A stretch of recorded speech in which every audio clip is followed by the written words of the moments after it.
여러분 안녕하세요. 상승미소입니다. 예, 일요일 잘 쉬고 계시죠? 앞에서 거의 5일 연휴 쉬고 오셔서 이틀 만에 다시 토요일 일요일 맞이해서 쉬는데 정신없는 분들 계시나요? 아니죠? 그 쉬는데 쉬지도 못하고 일하신 분들도 계실 겁니다. 자, 오늘 금융시장 브리핑은요, 지금까지 상승미소의 방송 1월 5일 이후 좀 더 길게 보면 12월 말부터 10%, 그 다음에 1월 말에 10%에서 추가 20% 비중으로 주식을 사자 이렇게 주장해 왔었잖아요. 근데 오늘은 약간 좀 톤을 좀 변경할 필요성이 있을 것 같아서 금융시장 브리핑에서 그 내용을 좀 많이 담았습니다. 물론 근거 없이 제가 조정 온다, 조정에 대비하자 이렇게 얘기하는 건 아니고요. 그 논리에 대해서 여러분들 점검하시고 다른 방송도 참조하셔서 어떻게 시장에 대응해야 될지 제대로 준비하셨으면 좋겠습니다. 여러분, 자, 그러면 금융시장 브리핑 진행하겠습니다. 예, 금융시장 브리핑 오늘 첫 번째 소식은 오늘 새벽 마켓워치 기사를 소개해 드리겠습니다. 마켓워치는 제가 항상 자주 눈여겨봅니다. 왜냐하면 그나마 현재 미국의 주류 언론 중에서 투자나 경제에 관련해서 상당히 객관적인 시각을 유지하고 있다고 보거든요.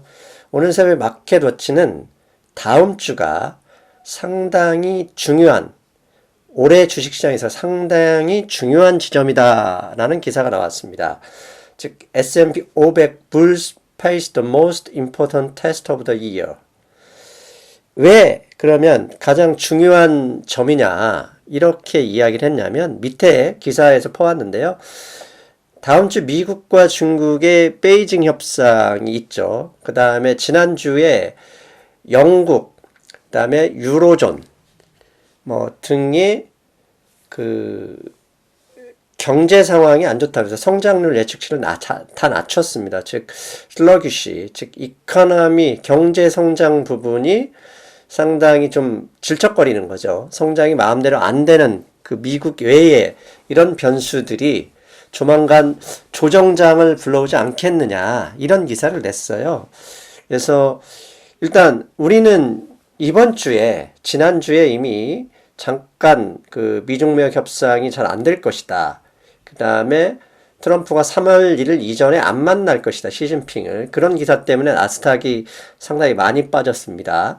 그럼에도 다음 주에도 역시 그렇게 안 좋게 본다는 얘기입니다. 자, 그러면 오늘은 좀 빨리 미국의 뉴저지에 계신 토마스 류 선생님과 통화로 이런 시장 상황을 먼저 좀 얘기 듣겠습니다. 자, 바로 연결합니다. 네, 안녕하세요 선생님. 네, 안녕하세요. 예, 한 주 잘 지내셨어요? 네. 예, 다름이 아니라 지난주에 방송을 끊고 선생님이 저한테 그러셨거든요. 뭐냐면 주식의 일부를 정리하고 조정을 기다리고 있기 때문에 채권으로 옮겨놨다. 근데 지난주 아주 기가 막히게 조정이 왔습니다. 이제 정말 주식시장 조정 오는 겁니까? 네, 제가 볼 때는 현재 미국이나 해외 경제 상황을 전부 고려했을 때 작년 12월 24일 날 최저점을 찍고 그동안 줄기차게 반등했는데 이제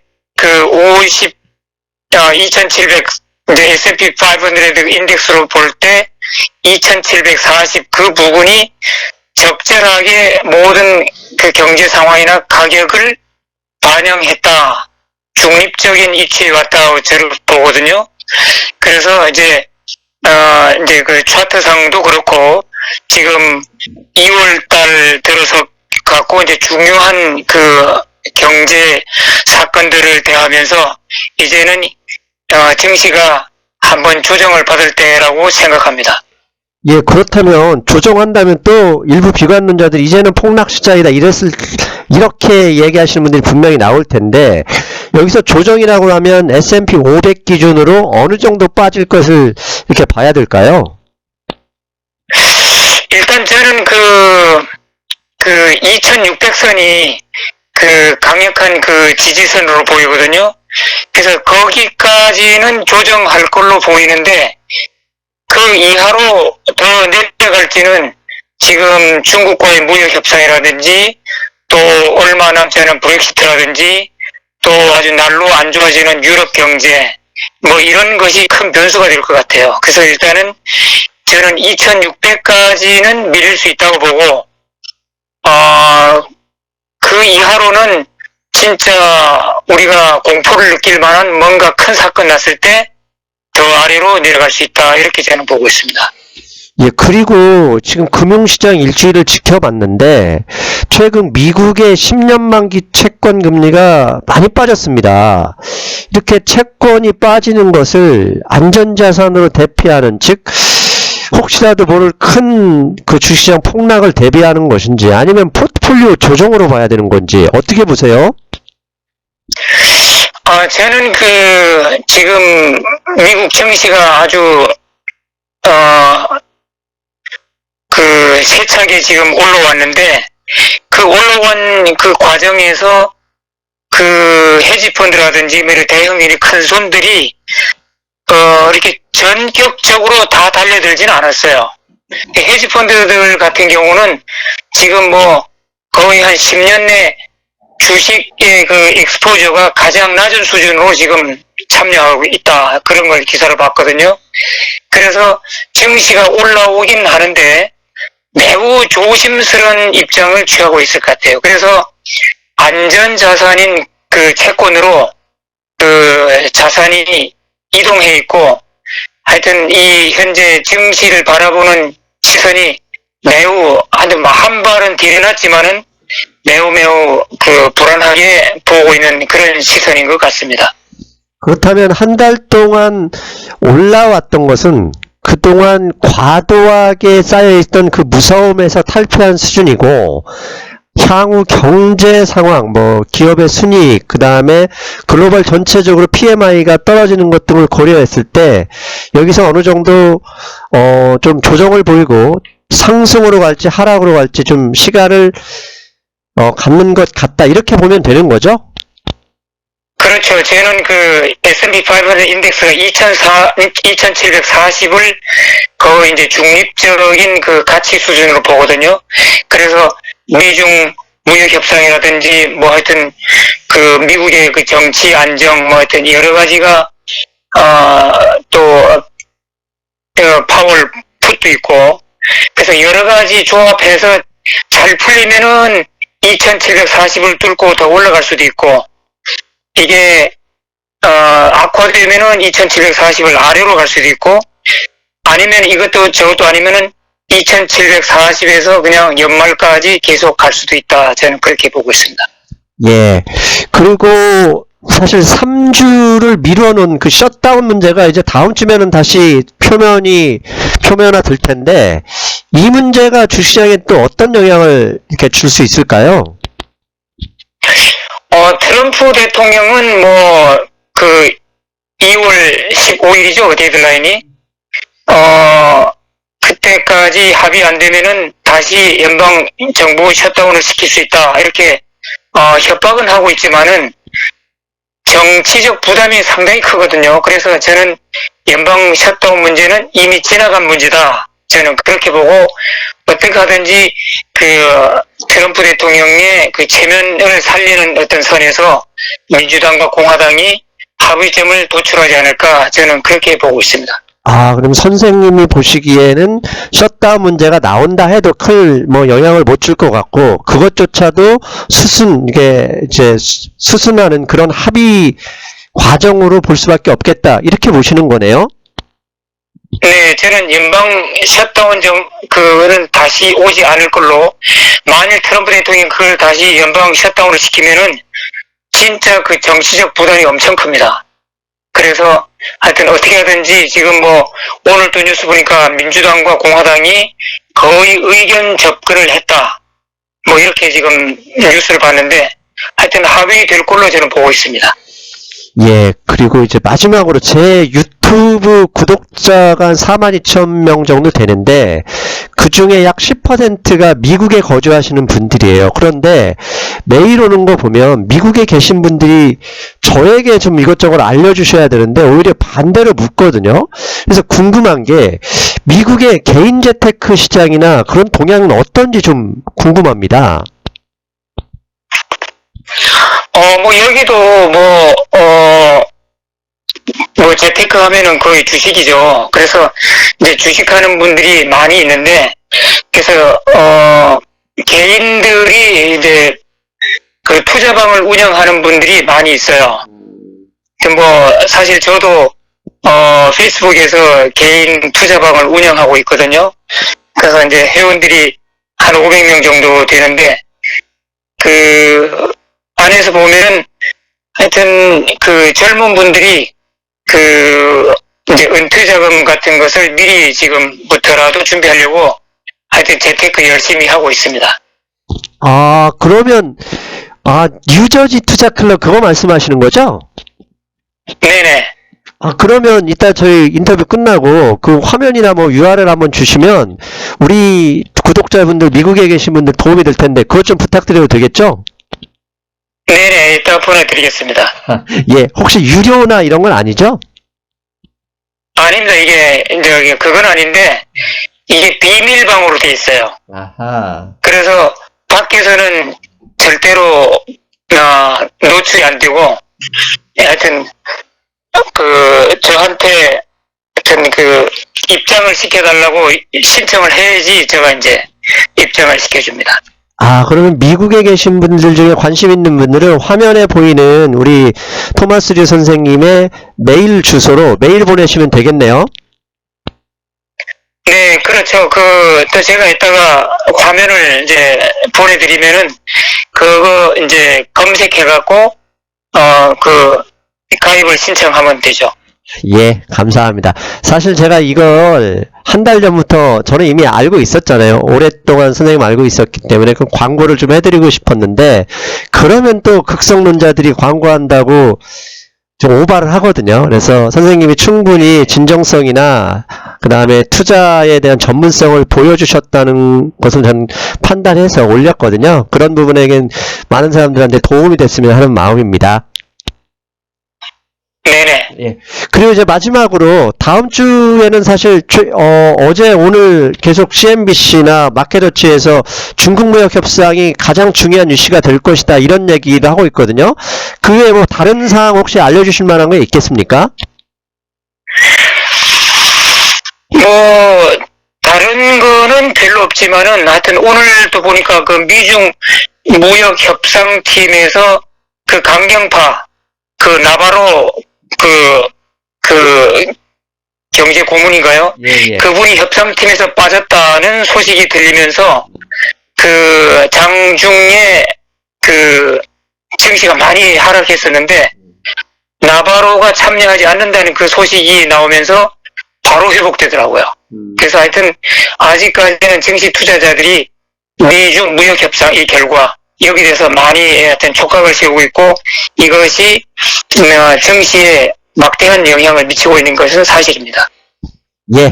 그렇다면 결국 결론 내자면 어차피 한 달 동안 쉼없이 올라왔고 그 다음에 쉼없이 올라온 자리에서 불안해하고 있으니 일단 다음 주에는 몸사려 가면서 시장을 보자. 조정을 기다리고 있으니 그 조정 여부를 확인하자. 이렇게 말씀드리면 되겠죠? 네네. 저는 2월 말까지는 조정장이 계속되지 않을까 저는 그런 생각하고 있습니다. 예. 오늘도 선생님 좋은 말씀 감사드립니다. 네네. 예. 네. 안녕히 계십시오. 네. 네. 예. 잘 들으셨죠? 예. 확실히 지난주에 방송을 끝나고 저하고 개인적인 대화할 때 토마스 류 선생님이 주식 비중을 많이 줄였고 채권으로 옮기고 있다. 왜? 조정장을 예상한다 이런 말씀을 하셨어요. 그런데 앞에서 잠깐 마켓워치도 말씀드렸고요. 제가 월요일 방송에서도 골드만삭스의 오펜하이머라는 유명한 수석 애널리스트가 올해 주식시장 다 끝났다 이런 인터뷰를 했습니다. 그래서 월요일 방송에서 그 인터뷰를 자세하게 소개할 예정인데요. 최근에 이렇게 많은 신문 그다음에 투자은행에서 조정장을 예상하고 있어서 그 부분에 대해서 중점적으로 며칠 좀 방송을 하겠습니다. 지금 화면에 보시는 것은 미국의 에쿼티 펀드입니다. 즉 주식형 펀드에서 자금 인출을 보여주고 있는데요. 올해 맨 마지막에 동그라미 친 부분에 보면 올해 초부터는 인출이 거의 없거나 조금 이유입이 있었습니다. 근데 갑자기 1월 말부터 펀드에서 자금 인출이 많아졌죠. 이런 모습을 보면서도 결국 조정이 오는 거 아니냐, 조정을 시장에서 기다리는 것 아니냐, 이런 이야기를 하는 것 같습니다. 자, 그 다음은 필라델피아 반도체 지수 보여드릴게요.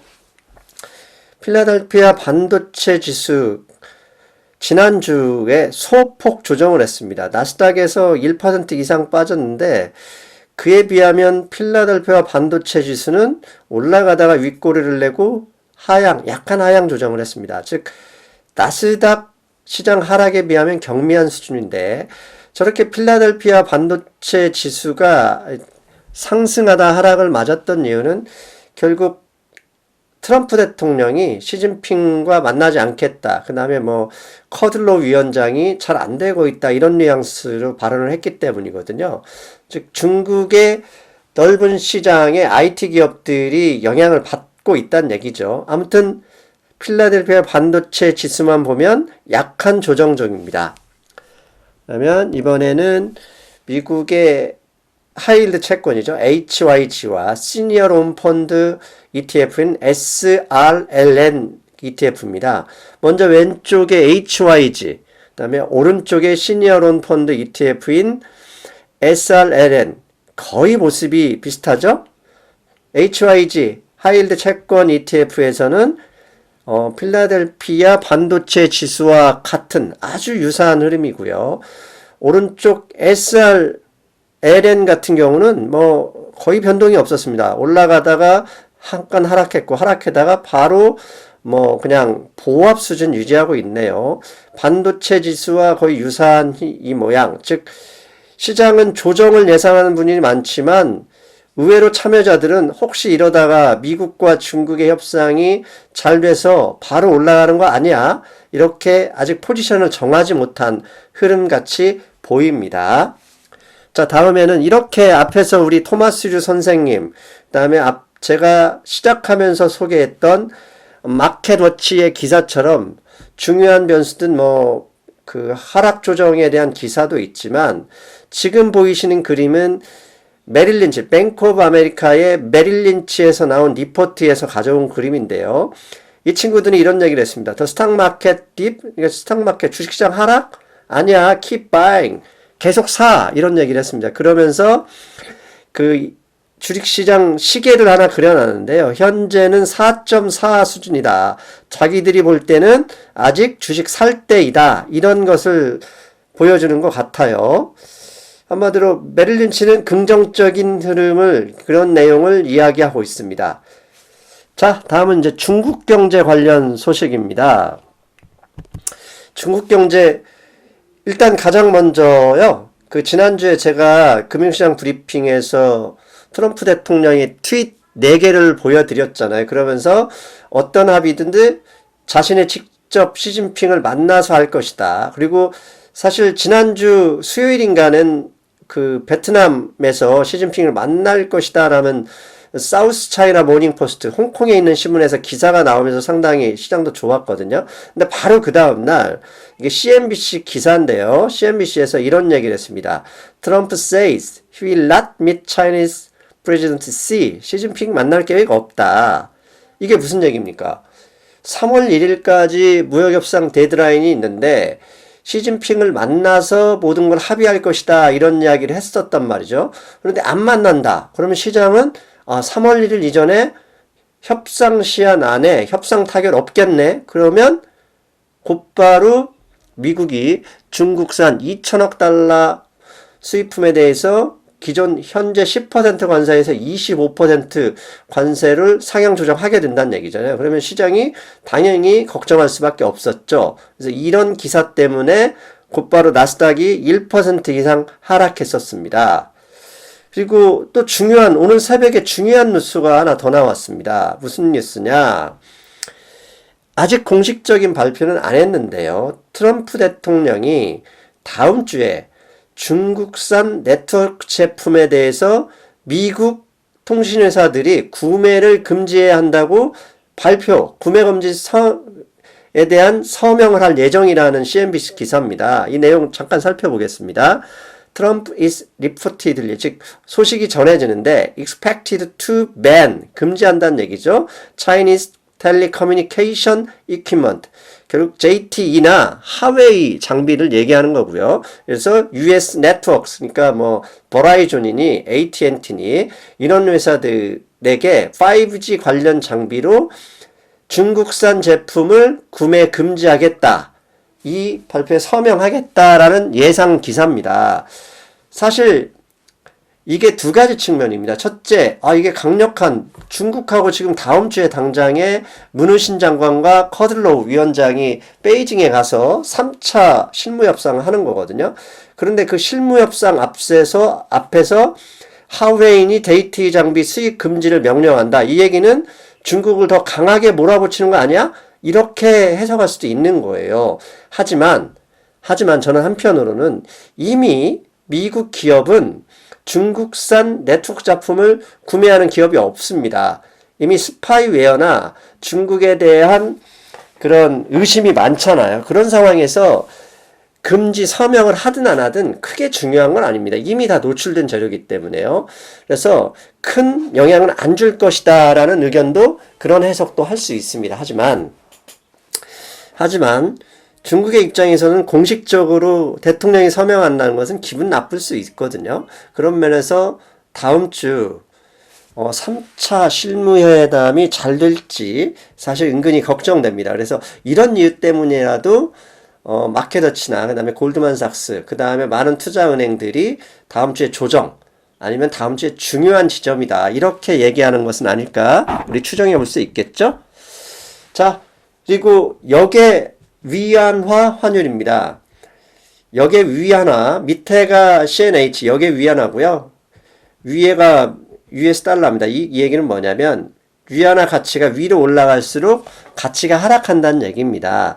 사실 2월 5일 날에는 6.75였거든요. 달러 대비. 그런데 이게 지금 오늘 새벽 종가, 역의 종가는 6.78, 0.3 정도 올랐습니다. 제가 항상 강조하죠. 환율에는 모든 게 담겨 있다. 즉, 저렇게 위안화가 0.3 정도 주간 상승했다는 얘기는 환율 시장에서도 똑같이 미국과 중국의 협상이 제대로 안 될 수도 있다, 이런 우려감이 깔려 있었다고 우리가 유추할 수는 있습니다.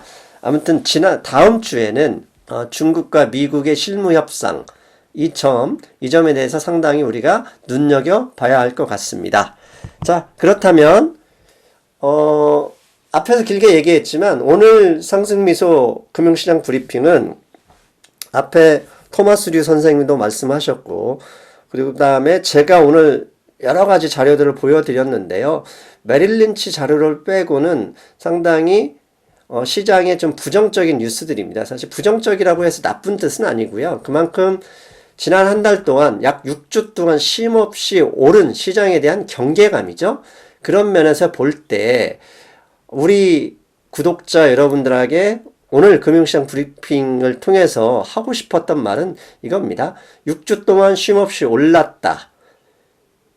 이 얘기는 조정장세에 대비하는 것도 좋다. 그렇다면 조정장세라는 얘기인 게 무조건 하락만 한다는 얘기 아니라요. 하락 조정을 하되 3월 달에 시장의 방향을 어떤 변수에서 결정될 것인가, 그 변수를 기다리는 시간이라고도 할 수 있거든요. 그렇다면 우리는 다음 주에, 그 다음에 2월 말까지 되도록 보수적인 입장에서 시장을 보는 게 좋겠다, 이렇게 말씀드리고 싶습니다. 자, 그리고 앞에서 잠깐 언급했었죠. 월요일에도 제 방송 나가는데요. 월요일에는 골드만삭스의 오퍼나이머라는 애널리스트가 공개적으로 2019년 더 이상 주식 사지 마라, 이런 이야기를 했습니다. 그 사람이 했던 내용들을 소개를 하고요. 그에 대한 제가 근거들을 가지고 오겠습니다. 자, 제가 이런 기사를 내보내면 여러분들 오해하실 수 있습니다. 상승미소 이제 주식에 다 파는 거 아닙니다. 저는 추세적인 상승을 지금도 가지고 있는데요. 확증 편향을 경계하자 그랬지 않습니까? 그렇다면 저는 다양한 이야기들, 다양한 주장들을 소개하고 그 소개를 충분히 듣고 여러분들, 그 다음에 저의 관점을 세우는 게 중요하다고 생각하기 때문입니다. 그래서 모처럼 월요일에는 투자은행 중에 대표잖아요. 골드만삭스 얘기를 무시할 수는 없으니 그들이 시장 다 올랐다 이렇게 하는 얘기 기사 소개하면서 그에 대한 근거 자료 준비해 보겠습니다. 여러분 저는 월요일 날 뵙겠습니다. 일요일 마감 잘 하십시오. 여러분 안녕.